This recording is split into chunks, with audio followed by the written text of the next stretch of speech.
Hello, and welcome to our webinar, Adult Faves. I'm Susan Maguire, Senior Editor, Collection Management and Library Outreach for Adult Books at Booklist. Before we begin, I'd like to go over some technical details. Links to today's slide presentation and title list were included in the reminder email you received from Zoom 1 hour ago. To download them, please open that email, scroll to the bottom, and click on the links located there. You can also download the slides and title list by typing the URLs on this screen into your web browser. If you have any trouble accessing these materials, please contact us at webinars@booklistonline.com. The audience is in listen-only mode, but we welcome any questions you may have. On the bottom of your screen is a toolbar with a button for Q&A. If you have a question or need technical assistance, simply click Q&A and type your message into the box that appears. We will do our best to respond to all tech-related questions, and we'll pass along all other questions to today's panelists so they can follow up with you after the webinar. Booklist offers closed captioning on all webinars. To enable or disable captions on your screen, please look for and click the captions icon on the toolbar mentioned earlier. From there, you can select show or hide captions from the menu that appears. If you choose to enable subtitles, you can adjust the size of the captions at any time by selecting caption settings. And finally, Booklist expects all participants to maintain an atmosphere of respect and fairness. Anyone who violates the standard of behavior, including engaging in any form of harassment, may, at the discretion of the organizers, be immediately removed. Today, we have the pleasure of hearing from Margot McCoy, Library Marketing Coordinator at Macmillan, Grace Caternolo, Library Marketing Coordinator at HarperCollins Publishers, Golda Rademacher, Library Sales and Marketing Director for Norton and Co, and Annie Mazes, Associate Director of Library Marketing at Hachette Book Group. First, we'll hear from Margot McCoy.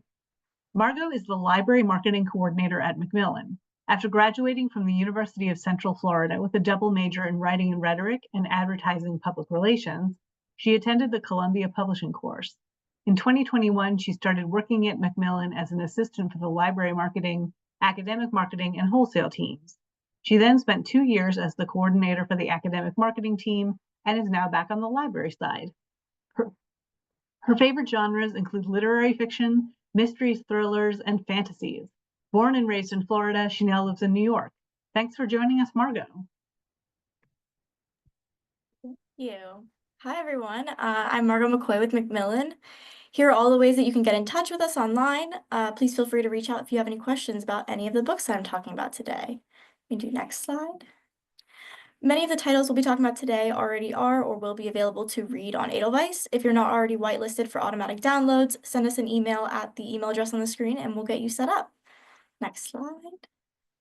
And please feel free to join us on Mondays at 4 p.m. for our Happy Half Hour series where we talk about all of the upcoming books we're excited about. Next slide. And be sure to check out our Big Book Club resource guide where you can stay up to date with book club news, sweepstakes, discussion guides, and more. And now on to the books. All right, so first up we have Where the Axe is Buried by Ray Naylor. From the author of The Mountain in the Sea comes a high-tech thriller about a crew of rebel spies and scientists on a mission to thwart a tyrannical autocrat, remain free, and put humanity's future back into its own hands. It's a cybernetic novel of political intrigue from an author who spent his career in the Foreign Service in Europe and has seen it all. Next slide, please. Next up, we have Firebird by Juliette Cross. This is a sweeping, steamy dragon shapeshifter romantasy, the start of a new series with elements of Fourth Wing meets Game of Thrones. It's set in an ancient Rome where dragons rule and follows a young dancer and a Roman general as they're embroiled in secrets, betrayals, and prophecies. As they navigate it all, their love will ignite a firestorm that can only end in heartbreak or death, or both. At 4 out of 5 on the heat scale, this is sure to be sizzling hot. Next slide. Next up is Climbing in Heels by Elaine Goldsmith Thomas. This story follows the rise of 3 secretaries at the hottest talent agency in 1980s Hollywood, giving you a glimpse into the Boys Will Be Boys Club and the women who wanted a seat at the table where they were expected to serve. As the women refuse to settle and rise in the ranks, they sometimes become the monsters they fought against. The author is a Hollywood insider herself and writes with firsthand experience about both the grit and the glamour of the industry. Next slide. Next is The Devils by Joe Abercrombie. Everyone's favorite gritty fantasy author returns with an epic tale featuring a notorious band of anti-heroes on a delightfully bloody and raucous journey where holy work sometimes requires unholy deeds. This is Joe Abercrombie at his most magical, with vampires, werewolves, and necromancers, and fresh takes on beloved fantastical tropes. Next slide.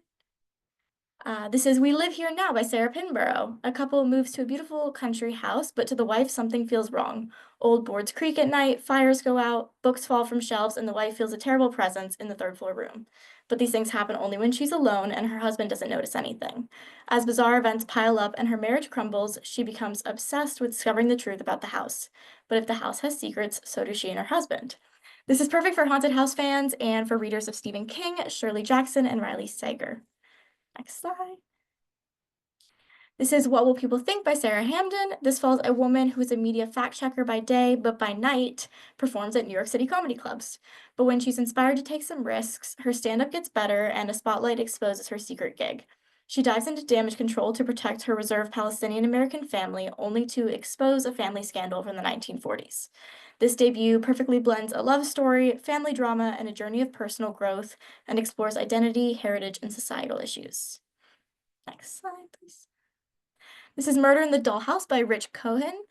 This is a nail-biting, edge-of-your-seat investigation into the mysterious disappearance of Jennifer Dulos. She was a beautiful, rich suburban mother who dropped her kids off at the New Canaan County Country School one morning in the midst of an ugly divorce and disappeared. This is the first book-length work of journalism about Dulos, diving into the origins and motivations of a crime that has become a national obsession. Next, please. Next up is Harmattan Season by Tochi Onyebuchi. When a bleeding woman stumbles onto a man's doorway as the Harmattan rolls into the city and then immediately vanishes, he reluctantly finds himself entangled in the secrets of a city boiling on the brink of violence. This is Onyebuchi's gripping standalone fantasy noir that reads like Raymond Chandler meets P. Jelly Clark in a post-colonial West Africa. Next, please. This is Park Avenue by Renee Adier. When a brand new junior partner is asked to sit on a meeting, she's shocked to find out that the client is one of the most famous Korean families in the world. The family is worth $1 billion, but their fortune and legacy are currently being threatened. It's up to her to make things right, separate from the lies, and secure her own success. With an anonymous narrator, bad billionaires, luxurious settings, and a jaw-dropping reveal, Renee's adult debut is for fans of Crazy Rich Asians and Succession. Next, please. This is So Happy Together by Olivia Worley. This is for fans of You and Promising Young Women, and it follows a woman who, after getting dumped after 5 dates, becomes obsessed with getting the guy back. His new girlfriend doesn't have what it takes to love him like she could, and she is ready to prove it. This is Olivia's debut into the adult fiction world in a twisty suspense novel filled with lies, secrets, and murder. Next, please. And this is Flashlight by Susan Choi. The author of the National Book Award-winning Trust Exercise returns with a novel that traces a family's disappearance across time, nations, and memory, and chases the shockwaves of one family's disaster, laying out the complicated terrain of a woman's relationships with both her father and her mother. It's about the impact of global politics on individual lives and is a tender and moving portrait of the many ways families are lost. Next. Next up is So Gay for You by Kate Monig and Leisha Haley. Kate and Leisha, stars of the L Word, share an intimate, hilarious memoir of art, friendship, queerness, and found family, including never-before-shared stories and photos from behind the scenes of the show and their personal lives. This is a love letter to life-defining friendship over the decades, and their playful back and forth feels like you're sharing fond memories over lunch with friends. Next. This is this is Notes on Infinity by Austin Taylor. This is an extraordinary debut that follows 2 Harvard students who find themselves propelled into the biotech startup world when they announce that they've discovered a cure for aging. But following their success, they receive an accusation that threatens to destroy their company and their partnership. This is a novel of young love, the allure of immortality, and the recklessness that can come with early success. This is perfect for fans of Tomorrow and Tomorrow and Tomorrow and Bad Blood. Next. And this is Finding Grace by Loretta Rothschild. After a shocking tragedy changes his family forever, a man running from his past falls in love with a woman, all while keeping a secret that could destroy their burgeoning romance.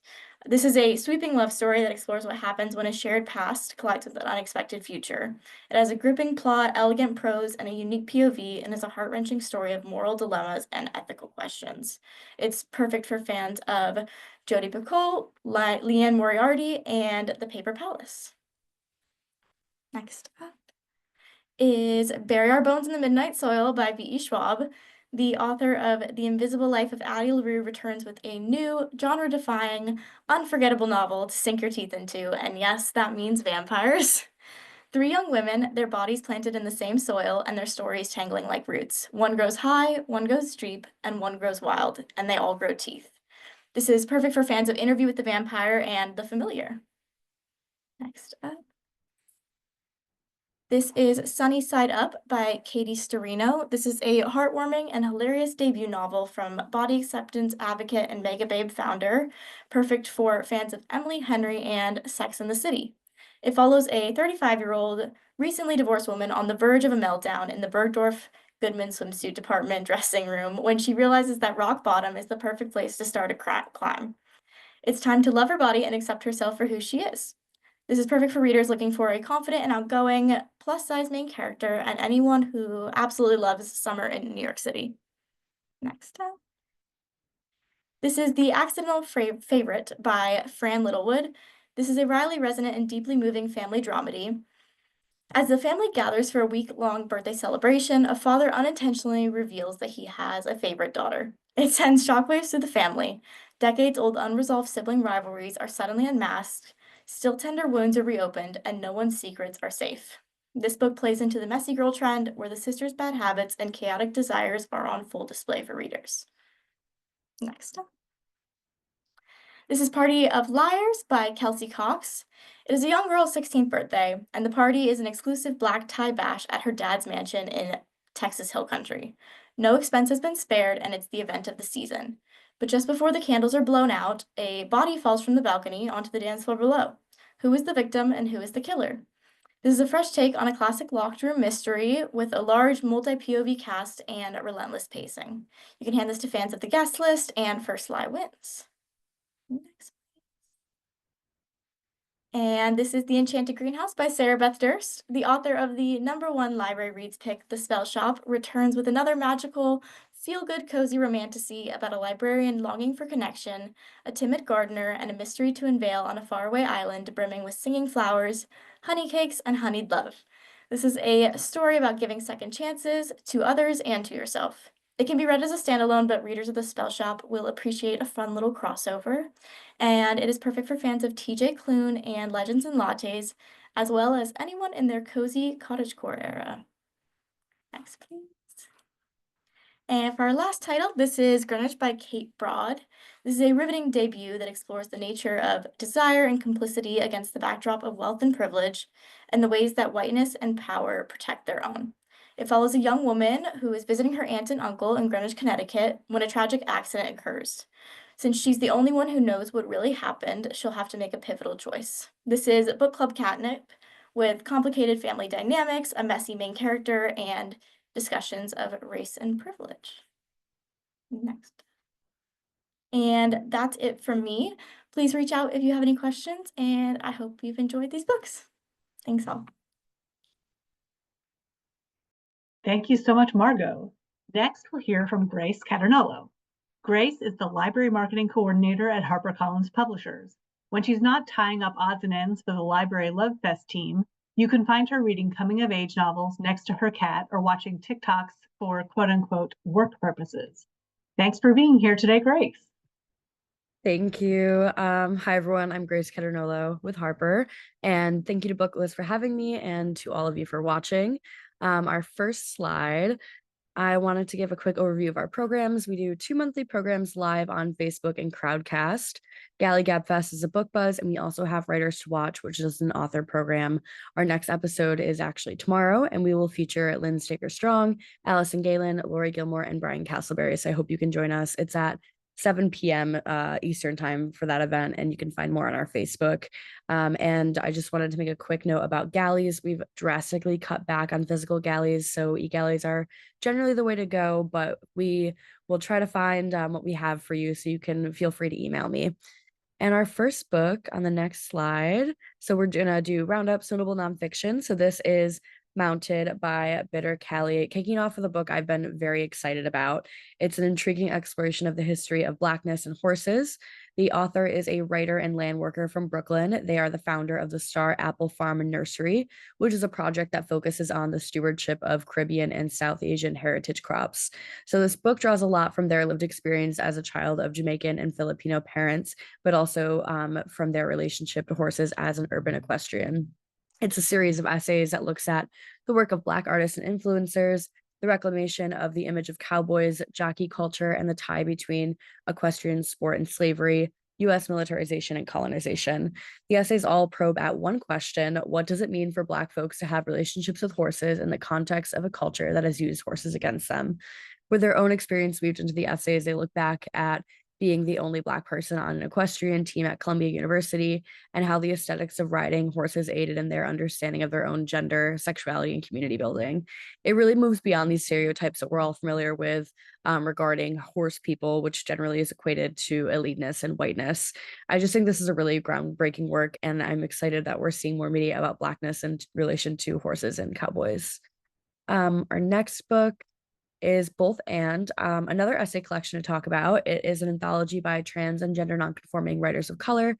There are 15 essays that delve into joy, heartbreak, rage, self-discovery, all edited by the editor-in-chief at Electric Literature, who is the first Black openly trans woman to run a major literary publication. If you haven't heard of Electric Literature, I really suggest checking it out. It's a really amazing publication. These essays are expansive and are written by some names you already know, like Jay Wortham, Raquel Willis, and Peppermint, a star from RuPaul's Drag Race. From essays about casual hookup culture, where a writer discovers her own womanhood, to a non-binary molecular biologist having nightmares about their estranged father. These stories show real trans points of view. And when the editor at Harper first told us about this book, he said that this is not a collection that is seeking to justify the lives of trans folks or educate readers, but is instead an anthology of self-determination. I think it's going to speak to a really wide audience. And I think that in our current culture, stories of trans people of color are more important than ever. And I'm just very happy that we're publishing this book. And I know that you're going to like the essays as much as I did. So next, we're going to do some bookish books. Our first one in that roundup is Battle of Bookshops by Poppy Alexander. And who doesn't love a book about books? This author also wrote The Littlest Library, Storybook Ending, and 25 Days Till Christmas. And this new literary themed novel will capture your hearts as it did ours. In this adorable seaside town of Portneath, there is Capelthorne's Books, which has been around for nearly 100 years. For Jules Capelthorne, the now slightly run-down shop holds childhood memories. And as her great aunt ages and is no longer able to care for the shop without assistance, Jules quits her publishing job in London to help make the shop's 100th birthday unforgettable, but she walks into a disaster. The shop is almost bankrupt and the lease is coming to an end, and she needs a lot of money, and we're talking like 6 figures, and things are just really not looking good. The cherry on top of the horrible cake is that the new owner of the property is Roman Montbeau, who is a posh, wealthy man from a family that owns half the town. And the two families have been on the outs for years and feuding, and Jules finds him insufferable. He tormented her when they were children. And he's back from this high-power job in New York and wants to cause a stir. So he opens up a shiny new bookshop directly across the street from Capelthorne Books. It's all very Romeo and Juliet-esque with family feuds, and if you love a cozy British fiction novel, you will love this one, and we also have it available as a simultaneous hardcover. Next, we have The Banned Books of Berlin. This is a next book from Daisy Wood, who wrote The Forgotten Bookshop in Paris and The Royal Librarian. It's dual timeline. So the first timeline is about a young philosophy student in 1933 Berlin who has to decide whether or not she'll join a grassroots resistance group as her city falls to fascism during Nazi book burning. And the present day timeline in New York is about a freelance journalist who finds political postcards in her conservative aunt's attic, and she travels to Europe to find the origin. I think this is unfortunately a really timely topic that people are going to flock to. Next, we have some literary fiction. Our first book is Run for the Hills by Kevin Wilson. The excitement the Library Love Fest team felt when we heard about a new Kevin Wilson was truly unmatched.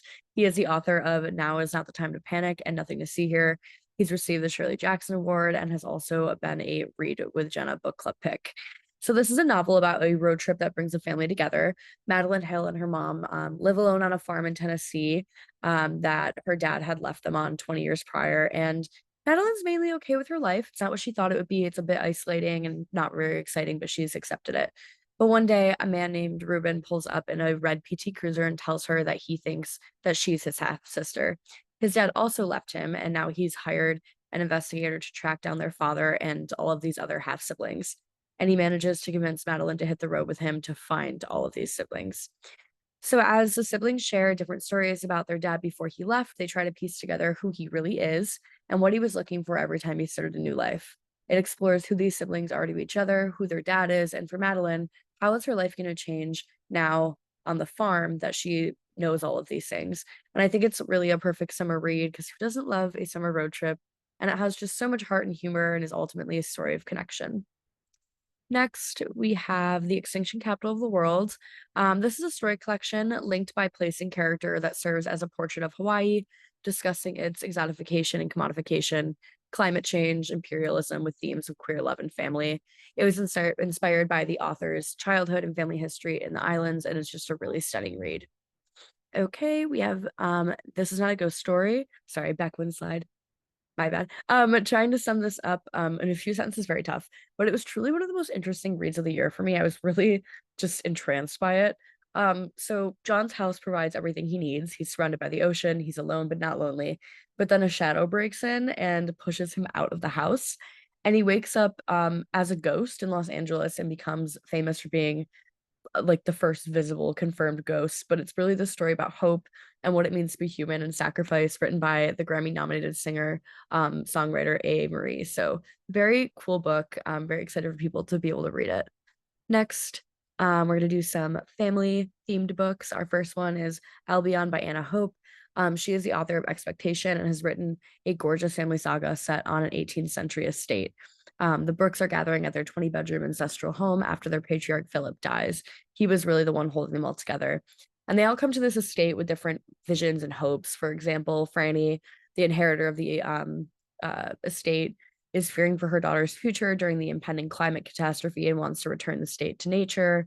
But her brother has this idea of creating a haven for the wealthy where they can do psychedelics and make a new ruling class. Issa, the estranged daughter, wants to connect with her childhood love who lives on the estate. She's married. Grace wants to make a change after years of a loveless marriage. So we have all of these family members coming together here, and it just makes this really gorgeous, nuanced, and layered novel with themes of class and climate change. Next, we have Mansion Beach.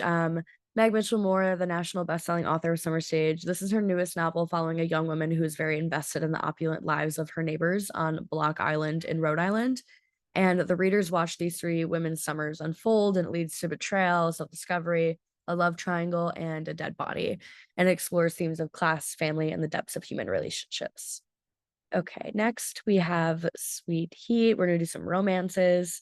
So our first book, you may remember Honey and Spice came before this. It is Bulu's first book. It was a Reese's Book Club pick, and this is a hilarious and heartfelt story from her. So 28-year-old Kiki Banjo is the host of a popular podcast, The Heartbeat, where she solves romantic quandaries and gives out advice.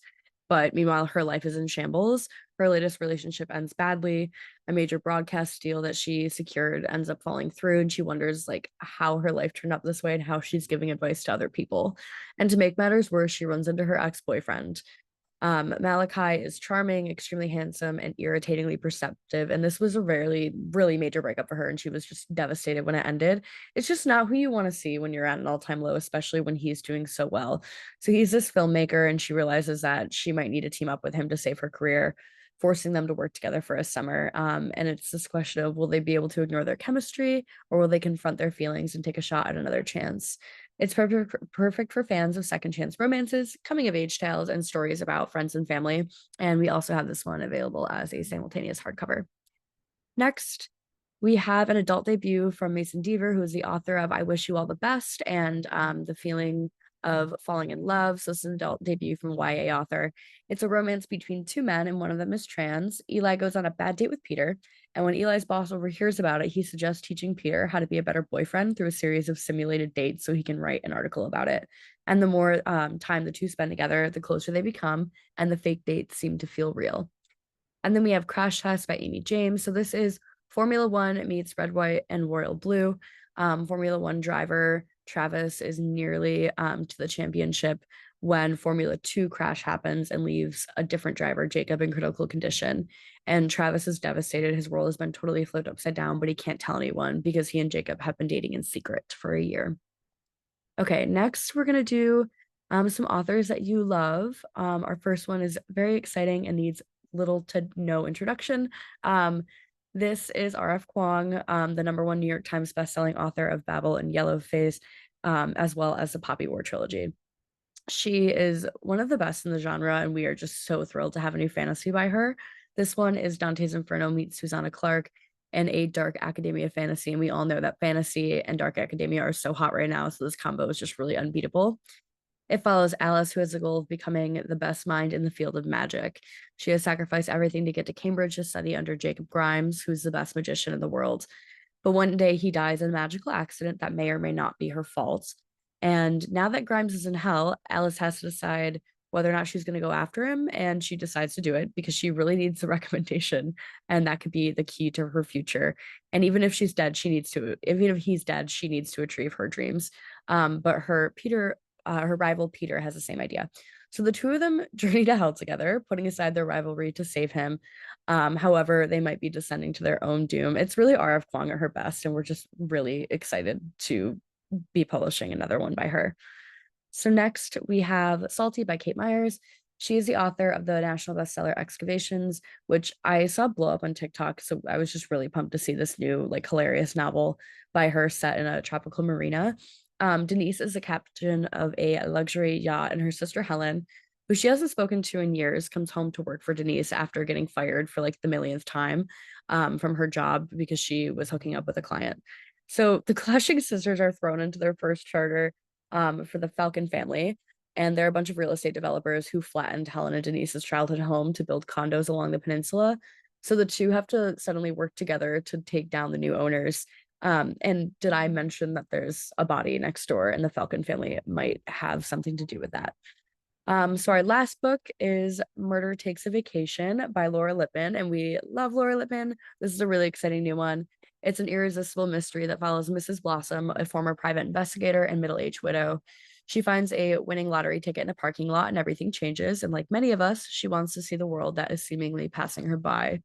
On her flight to get to the cruise that she's going to through France, she meets a man named Alan, and he gets her heart beating fast. This is the first time anybody has made her feel that way since her husband passed away. But Alan is found dead 24 hours later in Paris, and now she's on this cruise ship, and she doesn't know who to trust. This mysterious man named Danny keeps coming around and tells her that, like, Alan was involved with this, like, movement of stolen art pieces, and she is getting suspicious and feels like someone is following her. Like, who is Alan? Who is Danny? Why was Alan killed? Who killed him? And it's just this really, like, cozy, charming, and thrilling book with unforgettable characters. And that is all for me. So thank you, everybody. Passing it on to Golda. Thanks so much, Grace. Next, we'll hear from Golda Rademacher. Golda is the Library Sales and Marketing Director for W.W. Norton and Company, where she has worked for 24 years. She moved to Michigan 2 years ago and has been enjoying checking out lots of books from the Delta Township District Library. You can follow her on Instagram and Blue Sky at W.W. Norton Library. The floor is yours, Golda. Thank you, Susan, and hello, everybody. So I have some winter 2025 titles to tell you about today. We also distribute several other independent publishers, and I'll have a few of their books in my presentation as well. So first up is Super Bloom by Nicholas Carr. His book, The Shallows, became a classic look at how technology and the internet affect your brain.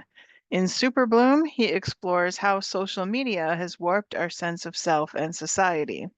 He guides readers through a history of the pitfalls of technological innovation, how telegrams sometimes hindered diplomacy, why radio became the perfect tool of authoritarianism, how the Facebook feed ushered in a new era of manipulation, and how AI now blurs reality and fantasy. He uses vivid examples from history, science, and politics to revolutionize our understanding of how media shapes society. It may be too late to curb the super bloom of information, but it's not too late to change how we react to it. Next slide. Mona Acts Out just got a starred review from Publishers Weekly. Celebrated stage actress Mona Zahid wakes up on Thanksgiving morning to the clamor of guests packed into her Manhattan apartment and to a wave of dread. Her in-laws are lurking on the other side of the bedroom door. She's still fighting with her husband, and in just a few weeks, she will begin rehearsals as Shakespeare's Cleopatra, the hardest role in theater. Mona escapes the apartment and spends the day on a quest that turns into a reflection on her past. PW said Mona's thoughts are laced with scathing humor and piercing insight into the actor's craft, resulting in a surprisingly moving exploration of the courage required to play life's many roles. Berlinski deserves a standing ovation for his bravura performance. Give this to your fans of Where'd You Go, Bernadette, Les, and Fleischman is in Trouble. The Naming of the Birds is the second book in the Cutter and Bliss historical mystery series from Tin House. The first book, The House on Vesper Sands, was a library reads pick, and it got a ton of great reviews. The new book has a bit of a feminist revenge story, along with complicated people making difficult decisions in the name of justice. And there's some love for libraries and archives. You'll want to give this to any of your fans of historical mysteries or Gothic stories. Pro Bono is the new thriller by Thomas Perry. In this one, we have a tenacious attorney grappling with a dangerous group of thieves and trying to figure out how this relates to a crime from his past. Thomas Perry is also the author of The Old Man, which has been made into a television series for FX. Victorian Psycho by Virginia Fito has this amazing cover. Her first book, Mrs. March, was a library reads pick. This one is even darker.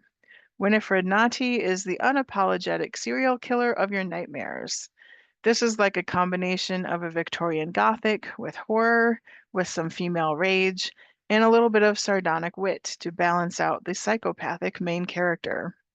I won't spoil anything, but the book does say right at the beginning that soon everyone in the household will be dead.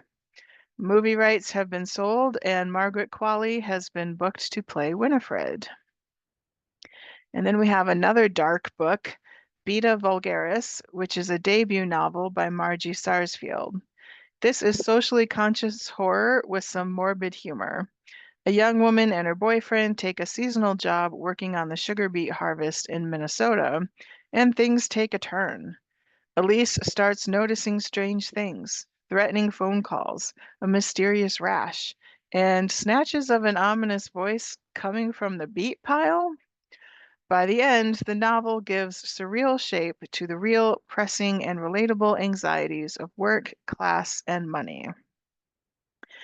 You Can't Kill a Man Because of the Books He Reads is the story of a young Black Communist Party organizer wrongly convicted of attempting to incite insurrection and the landmark case that made him a civil rights hero. In 1932, 18-year-old Angelo Herndon was arrested and had his room illegally searched and his radical literature seized.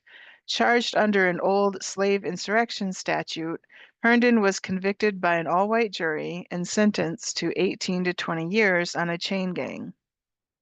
Brad Snyder tells the stories of the diverse coalition of people who rallied to his cause and who twice appealed his case to the U.S. Supreme Court. They forced the court to recognize free speech and peaceable assembly as essential rights in a democracy, a landmark decision in 1930s America as well as today.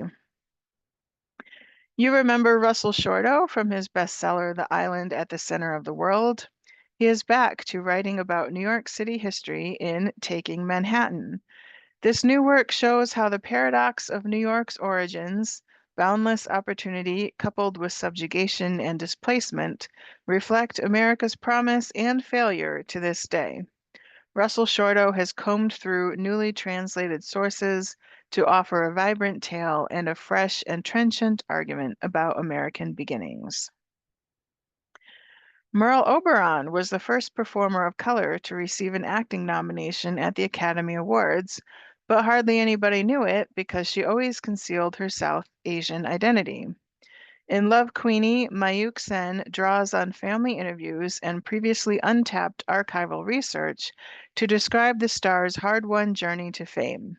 From an upbringing in poverty, she rose to be Hollywood elite during a racially exclusionary golden age. A major biography of an often overlooked talent, Love Queenie empathetically captures one woman's story while illuminating truths on race, gender, and power that still resonate today. Lydia Millett is back with a new story collection called The Atavists, coming next April. Each story is about an ist, from futurists to insurrectionists to cosmetologists. The linked stories follow characters in their collisions, confessions, and conflicts in a post-pandemic America full of artificially lush lawns, beauty salons, tech bro mansions, assisted living facilities, big box stores, college campuses, and medieval role-playing festivals. Altogether, it is a fast-moving, heartbreaking collection that evokes the joy and alienation between generations and classes in the era of mass overwhelm. So maybe you were surprised that Norton is doing horror. Well, now you can be surprised that Norton is doing science fiction. Terrestrial History is a family saga following 4 generations on a time-bending journey from coastal Scotland to a colony on Mars. This is more contemplative than plot-driven, but it gives you strong characters and a lot to think about. What if you could come back to the past and somehow change it with technology? What would a colony on Mars actually be like? Joe Mungo Reed explores these questions and more in an immersive story of hope, hubris, and sacrifice in the face of a frighteningly precarious present. The Ephemera Collector is an epic Afrofuturist debut in which an archivist finds herself the target of a violent plot and must rely on the help of her AI assistive technologies. Zandria Brown works at the Huntington Library, and when the library unexpectedly goes into lockdown, Zandria must rely on her adaptive technology and her own flickering intuition to preserve her life's work. And then from Harvard University Press, I have Super Gay Poems. The title kind of speaks for itself. A major poet and literary critic leads an aesthetic adventure through poems about queer experience, all by writers who identify as lesbian, gay, bisexual, queer, trans, non-binary, gender fluid, and more. The poems in this anthology represent the great variety of queer and trans life, and each piece is paired with a concise, eye-opening essay by Stephanie Burt. To Save and Destroy is also from Harvard University Press. Over the course of 6 captivating and moving essays, Viet Thanh Nguyen explores the idea of being an outsider through lenses that are literary, historical, political, and familial. He writes about the other writers who have influenced him, the haunting story of his mother's illness, and the pressing concerns raised by war and politics. This is a moving and unflinchingly personal meditation on the literary forms of otherness and a bold call for expansive political solidarity. And then I have one book from Yale University Press. In Praise of Floods by James C. Scott looks at the threats to our waterways. Scott wants to expand our understanding of rivers to encompass their entirety: tributaries, wetlands, floodplains, backwaters, eddies, periodic marshlands, and the wide variety of life forms dependent on rivers for their existence and well-being. For anyone interested in the Anthropocene and the Great Acceleration, rivers offer a striking example of the consequences of human intervention in trying to control and domesticate a natural process, the complexity and variability of which we barely understand. We have 3 new Norton shorts coming out in the winter: The Moral Circle, What's Real About Race, and Fewer Rules, Better People. Each of these books delivers bold thinking and provocative arguments in under 200 pages, perfect for students and for adults who want to learn about something interesting in a short amount of time. And then we have a great batch of cookbooks coming out from Norton and our distributed publishers this fall. Kin by Marie Mitchell is a debut cookbook that celebrates Caribbean food, often using recipes that have been passed down through the generations. All I Think About Is Food is from actor, comedian, podcast host, and author Mamrie Hart. The recipes for food and drinks are all vegetarian, with an emphasis on cooking for groups and gathering with friends. And then here are even more winter 2025 highlights. Francophiles and art lovers will want to get Elaine Sciolino's Adventures in the Louvre. Historical mystery fans should check out Glitter in the Dark from Mysterious Press. And Akashic has a new book by the Jamaican writer Dwight Thompson called My Own Dear People, which is a multi-layered story about exploring the effects of toxic masculinity and the bonds of friendship. And then here's my contact information again. Our summer catalog was just posted on Edelweiss. I'm still learning about all of those titles, so I haven't presented them yet. And we'll be adding DRCs as soon as we get them. If you're looking for print ARCs, please sign up for the Norton Library newsletter because I do an ARC giveaway there every month. And thank you so much for listening. Thank you so much, Golda. Finally, we'll hear from Annie Mazin. Annie is the Associate Director of Library Marketing at Hachette. Some of her favorite books include The Orphan Master's Son and Lady Pancake and Sir French Toast. Thanks for joining us, Annie. Thank you, Susan. Thank you for being here, this Powerhouse Hour. I love listening to all these people talk about books. Here's our contact information, except that's a lie because we're no longer on X. We are on Blue Sky as Hachette Library. So Instagram and Blue Sky as Hachette Library. So come join us in actual conversations. Next up, first book we have to talk about is On the Hippie Trail. In the 1970s, the ultimate trip for any backpacker was the storied Hippie Trail from Istanbul to Kathmandu. The 23-year-old Rick Steves made this trek, and like a travel writer in training, he documented absolutely everything along the way.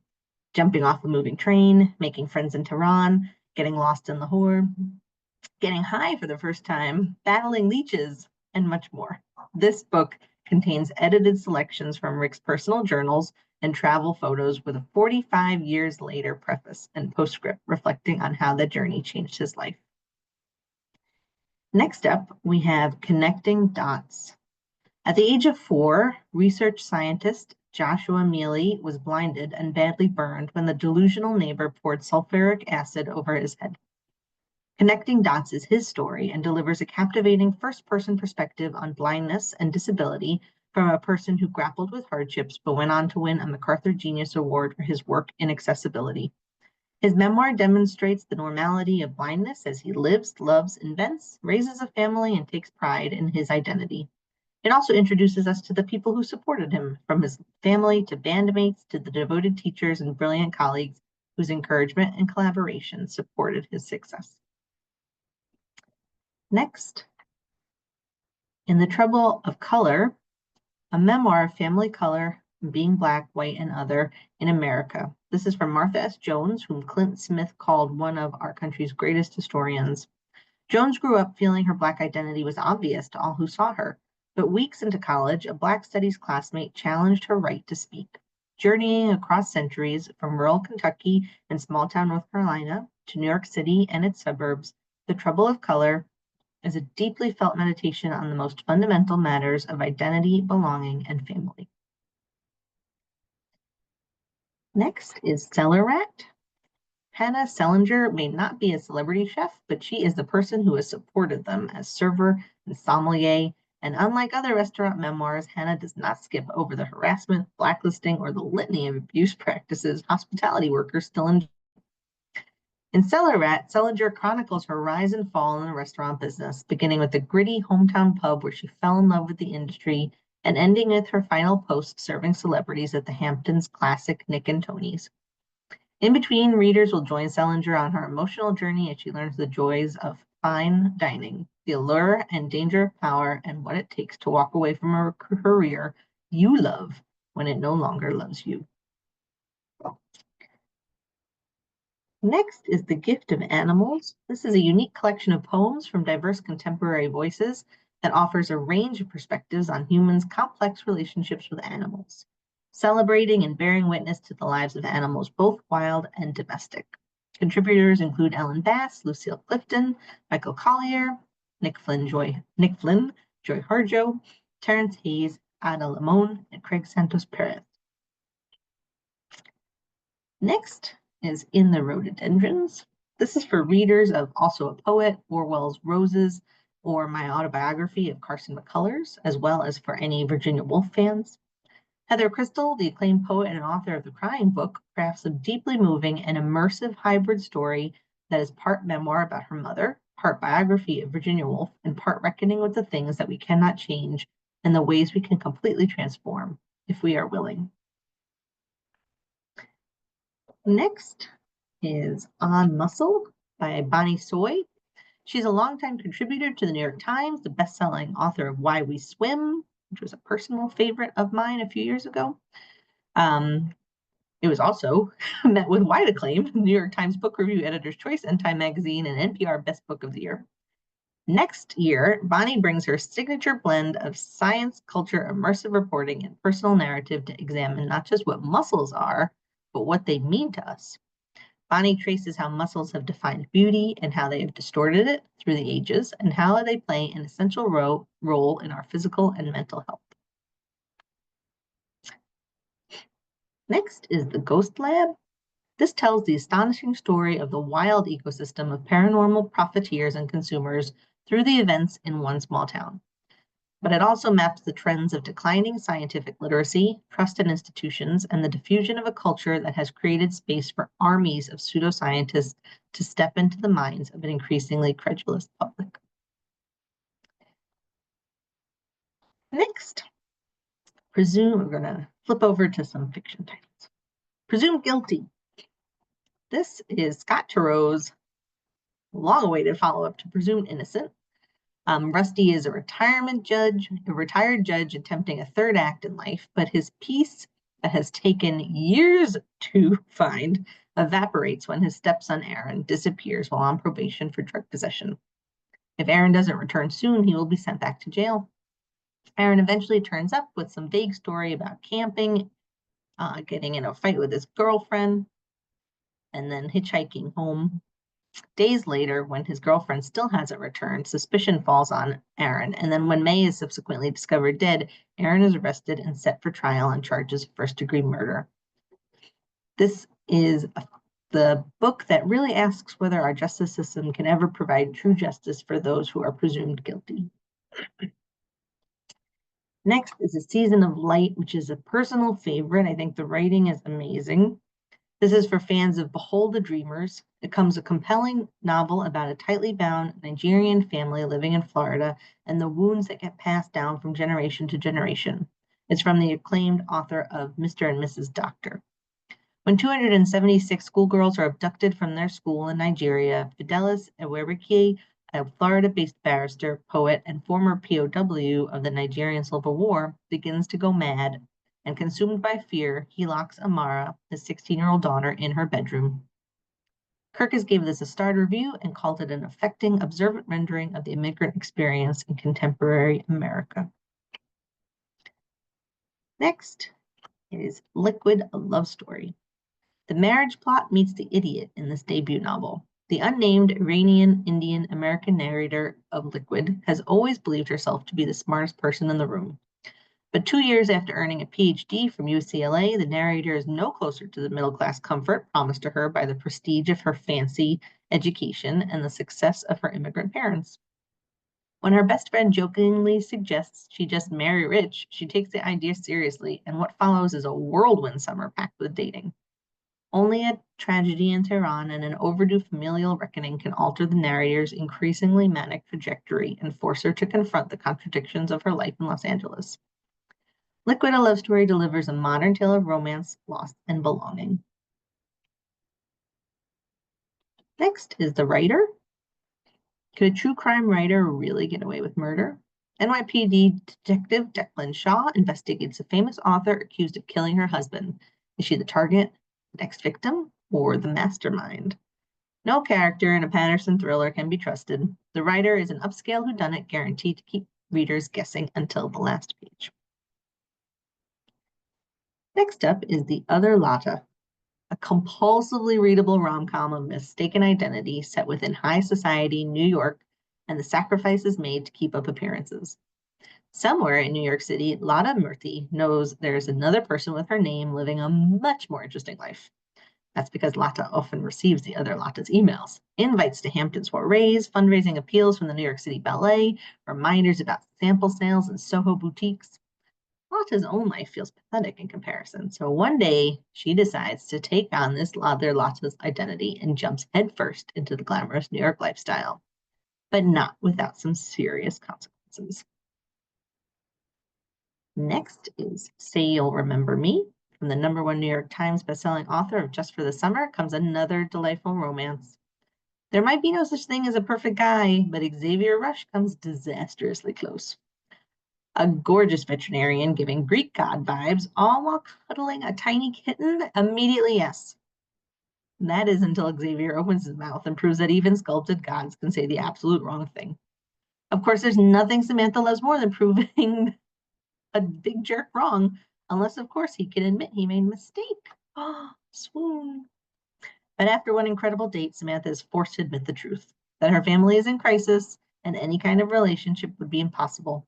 Samantha begs Xavier to forget her, to remember their night together as a perfect moment, but nothing is enough to forget. I really like that Abby Jimenez makes books that are romantic and wonderful, but also have some real depth, and there's a lot to talk about in her titles. And finally, we're going to end with Rabbit Moon by Jennifer Haig, which is a book that I really love. Jennifer Haig is such a great writer. She's the best-selling author of Mercy Street. Her debut, Mrs. Kimball, was one of my faves. Jennifer weaves the story of a complicated marriage and divorce, the bonds of sisterhood, international adoption, and the sexual secret and trauma that derails a family.